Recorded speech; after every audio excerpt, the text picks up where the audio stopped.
Yo, what up? Oh, this is going. Can you hear me? Hopefully you can hear me. If you uh, if you join in and there's an issue, please let me know. A bit of a different thing. I got some pain going on, so I'm sitting in a different chair. Um, Pretty much the only thing I can sit on. Getting some sciatica pains these days, and for the past few days, it's been pretty excruciating to be honest. Um, have been losing a lot of sleep.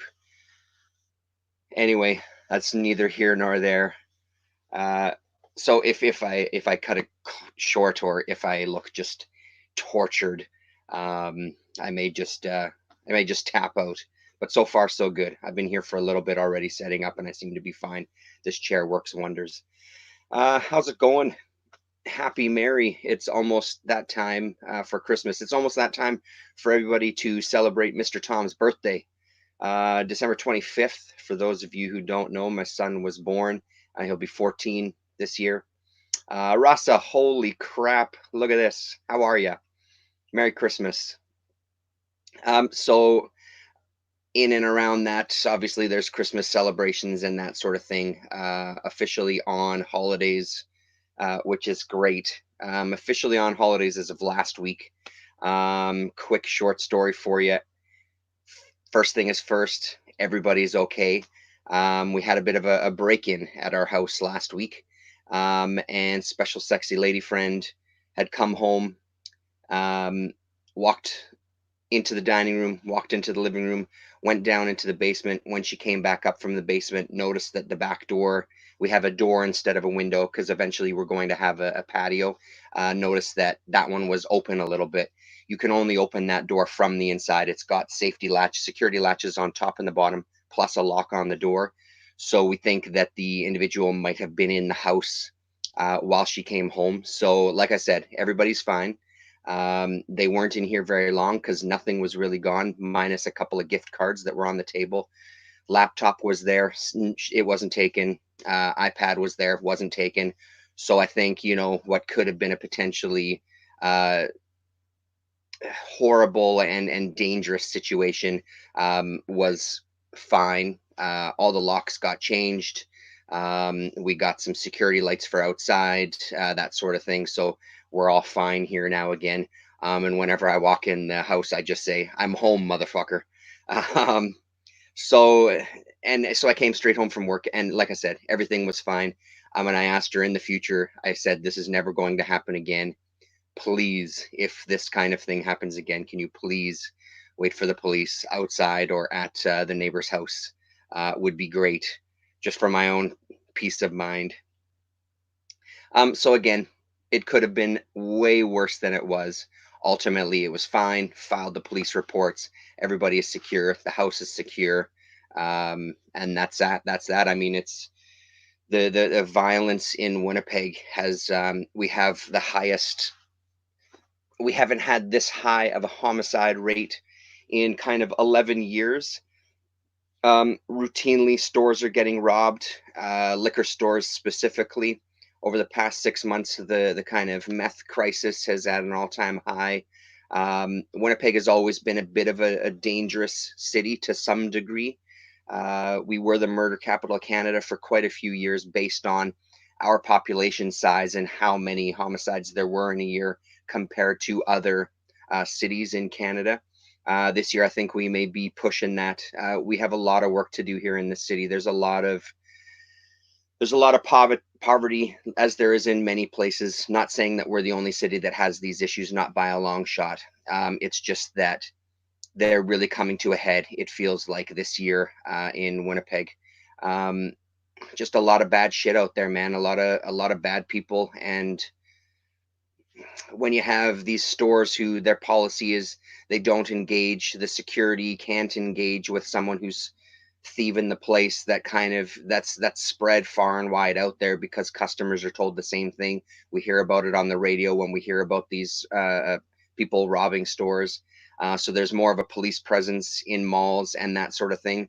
right now over the holidays, and probably will continue. The liquor stores, they have a security system in there now where you need to show ID before you go into the liquor store. There's kind of a separate entrance where you can't get into the actual store itself. You're kind of at an in-between stage. The concern there is from people that, well, if they can't get into the stores to rob, are they now going to rob people out in the parking lots? So it's a bit of a tense time. Obviously, nobody feels completely comfortable going places, and there's a greater police presence that kind of works both ways to some degree. I mean, they do have their hands tied. They do want to help and make people feel a little more safe. Unfortunately, their presence sometimes doesn't make everybody feel safe. So there's a lot of things that need to be dealt with across the globe, and I think poverty is the biggest. We need to figure out some way to soften that divide. And like I said, oh, Comic Crypto Castle Hills, how the heck are you? And I think that's, like I said, that's across the globe. That kind of thing is happening. We need to do something about it, and I'm continually surprised when I don't turn on the news and I don't see a story of a gigantic uprising in like the States or in Canada, dragging rich people out of their houses. You know what I mean? It feels like something is coming to a head. Anyway, that's enough preaching in politics. The reason I did this is because let me make sure that I don't show any addresses here. I got a couple of things in the mail, and I figured I haven't opened them yet, so why don't we open them together forever and ever. I'll be very careful with hiding addresses because there is the return address as well. The 7 of you that watch my channel pretty much know where I live anyway. Let's see. So there's a few things that I've been waiting for with bated breath. I pre-ordered a record a few months back. Let's see what this one is. I have a feeling we might save that one till last. Let's just quickly. You know what? No, let's just open. No, so I think I may have mentioned it in videos before. Over Christmas, specifically this year, I've been making a lot of sales on Discogs. I have a lot of things listed on Discogs at the moment. Records, CDs. I had a box set that just sold recently. I don't know what it is this year. It's the amount of stuff that I have up. Plus, I really try to keep on top of it to keep competitive prices. So even if I can kind of offer an item that 6 other people are offering for a couple of bucks less, I feel the shipping methods that I've worked out that so far over the past 3 years of doing Discogs have worked really, really well. I'm getting a really good rate. I'm packing things really, really well. I haven't had a single concern or complaint yet, knock on wood or something. So the past month or so, I've had a hell of a amount of sales on there. So that money sitting in PayPal has allowed me to kind of go and pick up some little more bigger ticket items, let's just say. One of which will be in here. There's I think I've mentioned it before, one of the bigger ticket items that's coming, it won't be here till probably the new year, is the new Nostalgia Journal, the very first issue that Gary Groth took over before it became the Comics Journal. So I picked that up. That's one that I've been eyeballing for quite a while and have been in contact with the guy before then, just to kind of work out details for the eventual purchasing of that magazine. So that's on its way to me. Like I said, there's a record from a Jess Franco movie, Comic Crypto Castle Hills. You're here. I believe it's 2 Jess Franco movies, and it's been so long now that I don't remember which movies they are, but I know that they both star Lena Romay, and it's soundtracks for movies that haven't been released up to this point. So I'm really looking forward to that because that'll get played on the radio show for sure. And then there's always quite a selection of underground comics up on eBay, and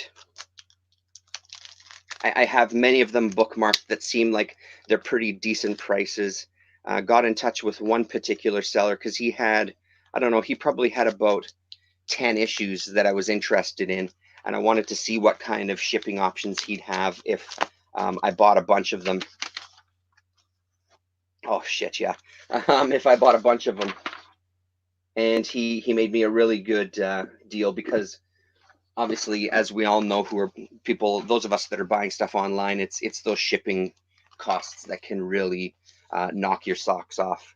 Oh wow, I didn't realize this was oversized. Uh, so it was too good of a price. He had some really good books, and by just the quick look at them, really good quality, like really high quality. So why don't we start off with this one? Sorry, I knocked the microphone there. Um, I'm sometimes of two thoughts of sharing prices. Sometimes I'm against it, and most often, though, I don't care too much.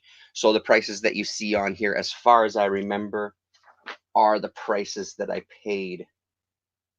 Because I don't think this particular seller had a make an offer. So um, recently I picked up a copy, and I think I've shown it on here already.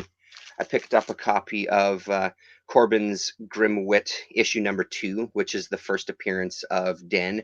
Maybe I've shown it in a video. I don't remember. If not, hey, there you go, showing it right now. This particular seller had Grim Wit issue number 1, and like I said, they look to be in beautiful condition. So I'm very excited about that. Oh, look at this! Another guy who's gone the route of making his own stamp. I love it. Let's have a peek. Oh shit, man. Oh wow, this is incredible. Yeah, that's a beaut. There's nothing wrong with that. Razor sharp, as Nick would say, razor sharp. And there's a look at the back cover there. Beautiful. So this is black and white. Issue number 2 is color. I think it was Russ Works that had mentioned that one of the best Corbin stories he feels is in this one. I don't know if it's this first one, The Beast of Wolfton. There's a little look at the insides there. I'm on such a Corbin kick that I love having this. This is a really great thing to add. Wow, I can't believe the quality of this. This is probably the nicest underground comic I ever own as far as like quality wise goes. It's just beautiful. Wow, very impressed. So I mean, right out of the gate, this seller will be staying on my radar, and we'll see what else we can pick up from him down the line. Once I make some more sales. What else do I got? Let's stay on the Corbin tip here. There's a couple of Fantagors that I'm missing. Number 2 and number 4, I believe. This is issue number 2 of Fantagor. And again, really nice shape. Amazing cover. And then the back cover. So is this Corbin and Irons? Is that who else is in this one? What are the chances I have my glasses down here? Pretty good, right in front of my face. Wow, it's a thick book as well, too. Corbin, Jan Sternad, Carbonic, Lind, Bliss, Metzger, Arnold, and Jackson. Published by Ripoff Press, 1972. Wow. Amazing. Um, oh, wow. Even a color section. So mostly black and white, but then a color section in the middle, which has happened with a few. Wow, a nice chunk of color as well, too.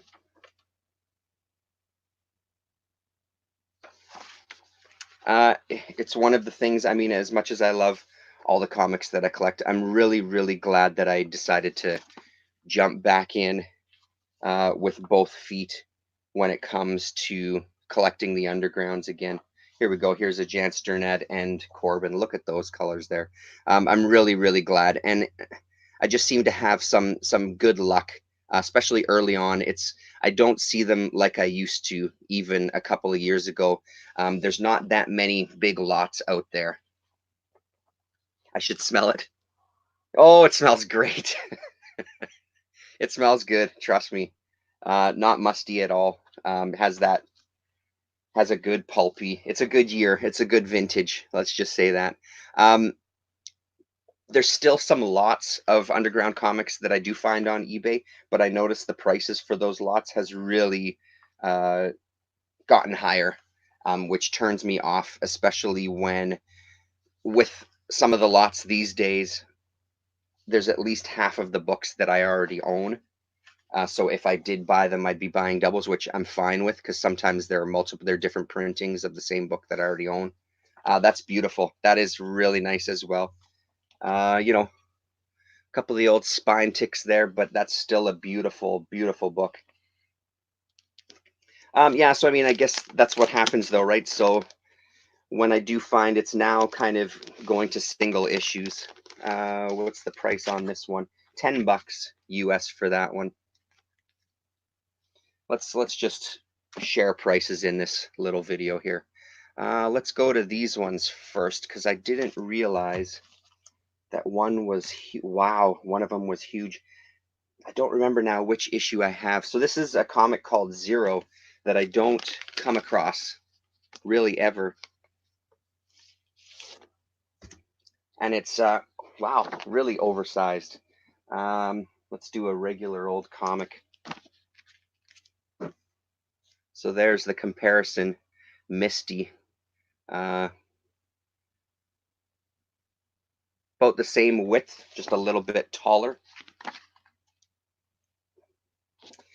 So I only have one issue of this, and it's not a book that I find out there a lot. Not super familiar with the artist or much of the background on this book. The price was right on them. And again, the condition is incredible. So Zero #2 is published by Zero Comics. Warren Greenwood is the editor. Pete Von Sholly. Oh, publisher, sorry. Publisher is Warren Greenwood. Editor is Pete Von Sholly. All material copyright 1975 by Tom Quinn, Dave Kidd, Tom Payer, Pete Von Sholly, and Warren Greenwood. Special thanks to Ken Foley and Peter Blank for production assistance. I enjoy the single issue that I have already. I don't remember if it's #1 or if it's #3, but the issue that I have is just regular comic size. Misty is Star Comics. It's which was the kids line basically, and it's Trina Robbins. I don't remember how many issues it went. Rasa, it'd be worth looking online. I mean, I got it because it's Trina Robbins. I haven't read it yet with my daughter. We've been reading some of the Trina Robbins stuff, but I haven't dove into this one with her yet. It's standing by on the side. Don't find them very much. What else do we got in here? Oh, wow, yeah. These ones were rated fairly high on Comics Joint. Whenever I'm not sure about a title, I go to comicsjoint.com and just do a little research, do a little reading.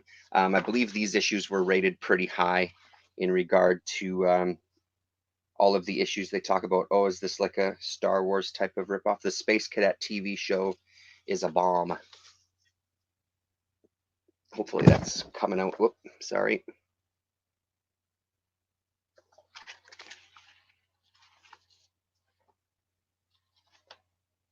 Oh yeah, look at that.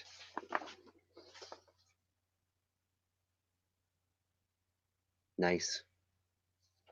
That's very cool. Love that front cover. And there's the back cover.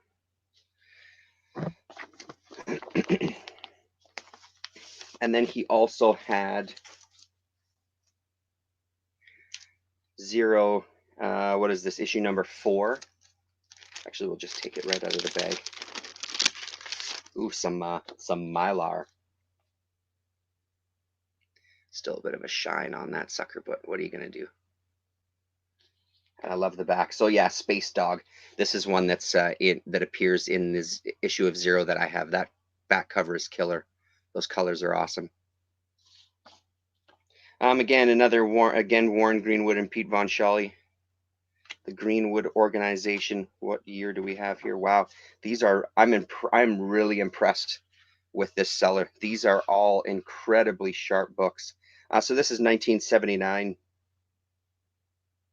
They're in amazing, amazing shape. Very, very impressed. A lot of the times with the undergrounds, and I'm sure that Comic Crypto Castle Hills can attest to this as well, you're getting books that have been passed around from hippie to hippie. If you're lucky, they'll smell like dope, and maybe have some wrinkles, and they've been rolled up, and maybe you'll have a bit of shake in the middle there, in the centerfold. There we go. Another look there. And let's see.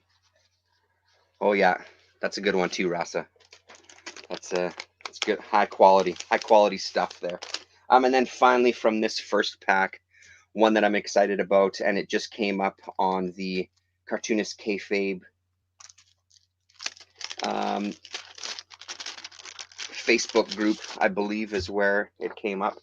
This is the first printing of Philip Jose Farmer's The Image of the Beast. I believe it was first printing anyway. The second printing had a completely different color cover, and now I'm forgetting which one that I bought, if it was first printing or second. Oh no, first printing. So this is from 1973.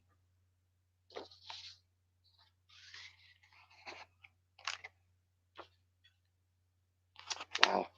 It feels like that made a sound like it's never been opened as soon as I cracked that sucker.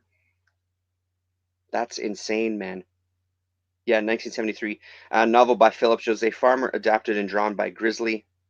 Published by Last Gasp. Eco Funnies. Go a little look at the inside there. Apparently this is a very intense story. I don't know anything about it. Like it said inside there, adapted from a novel.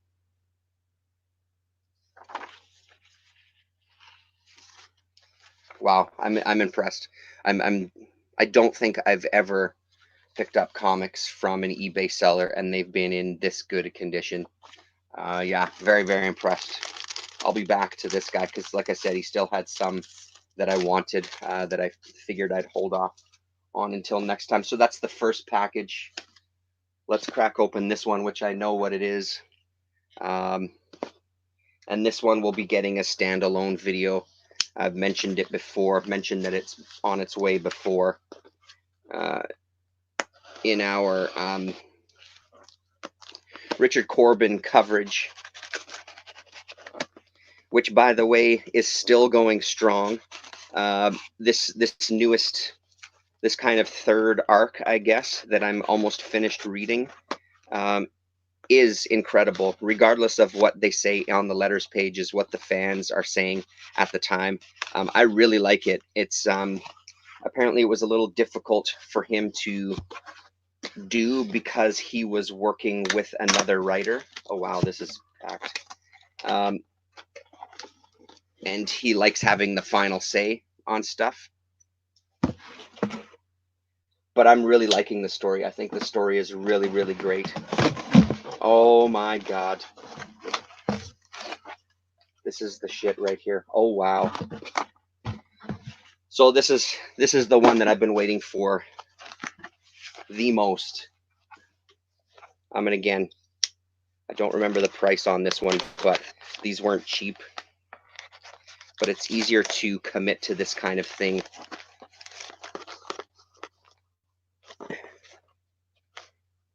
I don't own many. I honestly don't own many Corbin comics. I guess never had a kick to collect many. Well, that's the thing. It's funny that you bring that up, Rasa, because I never set out to pick up a lot of Corbin comics either. It's just that with a lot of the undergrounds that I was buying, there was all of these anthologies where there would be a Richard Corbin story here and a Richard Corbin story there, and then I'd pick up some Fantagor Press stuff because they were cheap.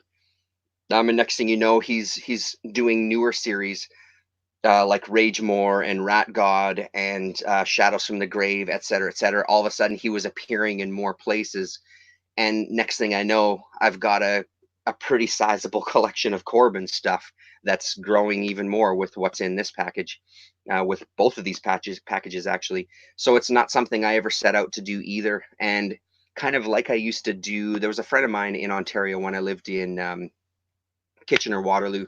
Um, we used to hang out once a week. We'd have kind of movie nights. He was a big movie buff, and we would dive into one particular director. Um, so, for example, we'd kind of watch all of what's a good example? Um, we watch all of David Lynch's stuff chronologically. We'd watch all of Adam Agoyan's stuff chronologically, like from the beginning of their career to the end to the most recent thing, kind of over the weeks. Generally, watch one or maybe two a weekend if we had enough time. Sit, drink, watch movies, and then just talk about the story and that sort of thing. And it was really, I found it an amazing way to get into a director's kind of career and just getting a really good look at their output. David Cronenberg was another one that was a lot of fun.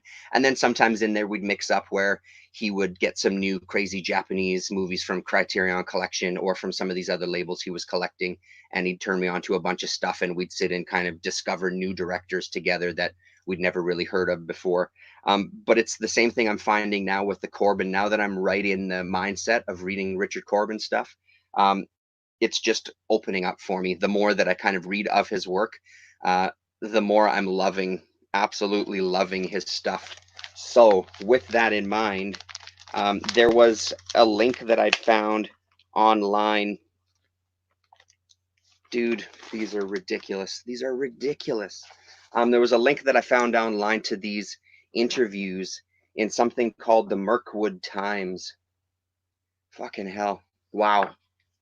And there's one, two, three. Yeah, there's 6 issues total. There's an interview with Corbin in 2 of the issues, 4 and 5, I believe. And then I think at the end of issue number 5, they talk about a part 3 to the interview. And I don't know if it's in part 6 because the website that I found that had the 2 parts archived said that they'd never seen another issue of it, so they don't know. And this was from many, many years ago. So I saw this guy selling these as a lot, all 6 of them as a lot. So we're looking at this first issue from February 1973. We have a warp cover, Mirkwood Times, 25 cents, volume 1, number 1. So 70s fanzine, black and white fanzine. We'll see who else is in here. I think, like I said, I don't know how much I'm going to go into these. I think Jeffrey Jones is in here. Oh, wow. Holy shit, man. But these ones are going to get a video of their own because I think these will be worth going through, as is a lot of this stuff. I'm kind of scared to hold it open in front of the camera, to be honest. Let's see if we can find something that's, because they're not stapled, they're just kind of folded together. So there's Frank Vazetta, some articles here. What do we got? An ad, a couple of ads. Middle Earth Paraphernalia from Denver, Colorado. Here we go. There's a look at the center spread. So the center spread is a little bit different, a little bit of a different quality paper. Are you going to do close-up video? Yes, absolutely. I'm going to, because I want to sit and really go through those Corbin interviews together. I'm going to read them and kind of make some notes, and kind of rip off the kayfabe guys a little bit and do a bit of a close-up, because I think these will be worth flipping through.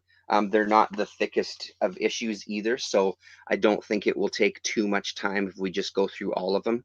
But stuff like this, I think, will be important to kind of share out there. Again, as is my mantra of highlighting some of these things, you're not going to find the Mirkwood Times on anybody else's YouTube page. Your Devil Comics will bring you a good. Oh, they absolutely will. How are you doing, Lazy Chomp? And then what do we got here? So that's number 6. Number 2, here we go. Here's issue number 2 with a cover date of March 1973, jacking up the price to 50 cents. Beautiful work there. Looks like these ones weren't even mailed out. There's no, there's no sticky note with whoever's address. And again, 2 sellers in a row here. These are 2 different sellers. Quality is really fucking incredible. These are brand new. I wonder if they were just found sitting as overstock waiting to go out that never got shipped out. So there we go, Mirkwood number 2.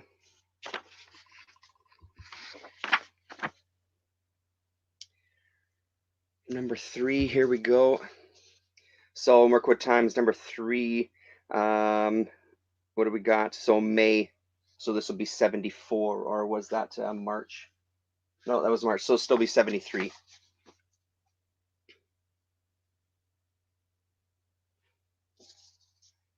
Like that lettering as well too.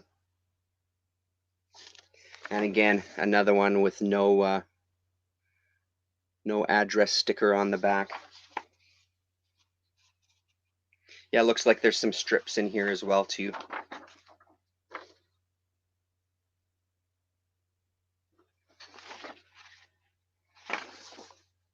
Yeah, like I said, we'll sit with these. I won't go through page after page just yet. Beautiful. Wow. Pardon me. All right, so here we go. So volume 1, issue number 4, June 1973, 50 cents. This is where, beginning on page 10 of this issue, an in-depth interview with Richard Gore Corbin, with Richard Corbin art on the front as well too.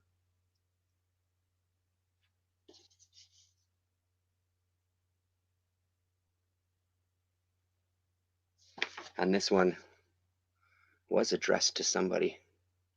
Focus. What? You've got to be fucking kidding me. You have got to be fucking kidding me. That's insane. That's fucking mental. That can't be. As if it was originally sent to someone on Edison. I grew up near Edison Avenue in fucking Winnipeg, leaves the city, and now makes its triumphant return back to Winnipeg. You've got to be fucking kidding me. I'm going to have to post this on the Comic Addicts page to see if anybody knows Garth Danielson. That is ungoddamn believable. That completely just blew my fucking mind. Absolute madness. That is absolute madness. What are the goddamn odds? Holy sheep shit. That's mental. That is mental. That's the first thing I'm doing as soon as I'm done here. Maybe I'll send a message to Greg Harder as well too. See if he knows. Call the Conqueror ad again. Let's see. That's completely just blown my mind. I can't even focus now. Oh, here we go. Look at this shit. See, now this is what I want. There we go.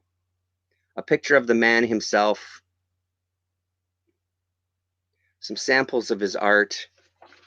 Page 1. Yeah, it's meant to stay in Winnipeg. Look at that. That's great. Beautiful. That is beautiful. I cannot wait to dig into that. And I promise we'll do a video where we look really closely. And then here we go. This is issue number 5. Again with a Corbin cover. No address on the back. Hopefully that's showing up. Let's make it focus.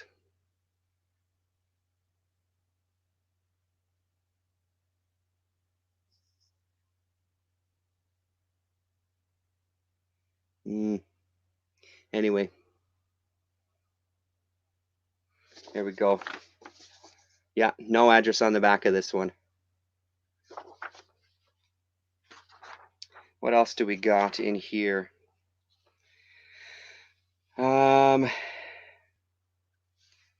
Some ad prices, contents, Richard Corbin. Yeah, and then a bunch of ads and things. Oh, there we go. There's some den right there. Looks to be the den from the, on this side down here, from the animated short that I posted up on my Twitter page not too long ago.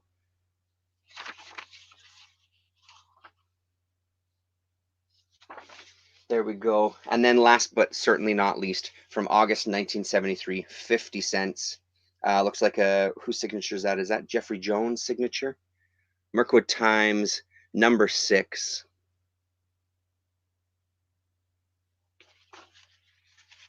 Ooh, kind of a double-sized issue, this one. What do we got? Inside Comics, yeah, 35, almost 40 pages this issue. Let's see if we can pull something out. Let's have a quick flip. Phantom Notes, Comic-Con.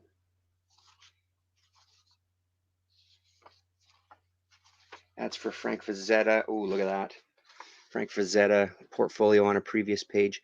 Phantasmagoria. Right on. I still can't get over that. Oh, look at that. J. Fish, I think that says, 1972. That's pretty nice. Anyway, that's it, people. Thanks very much for tuning in, Rasa. It was great to see you. I'm glad that this worked out for both of our time zones here. Comic Cryptic Gas, Castle Hills. Thanks very much for tuning in. Lazy Duchamp. Nice to see you. Thanks for joining.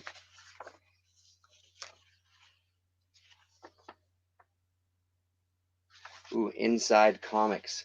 Comic book fandom's first syndicated magazine, reaching over 10,000 fans, and comic book fandom's largest zine, written and edited by Joe Brancatelli, published quarterly. Who runs the comics industry, with some plop there at the bottom.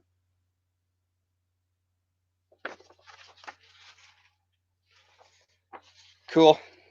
Thanks, everybody. That's it. I'm going to stop that because nothing's more engaging and riveting than seeing someone doing a video reading through a magazine in front of you.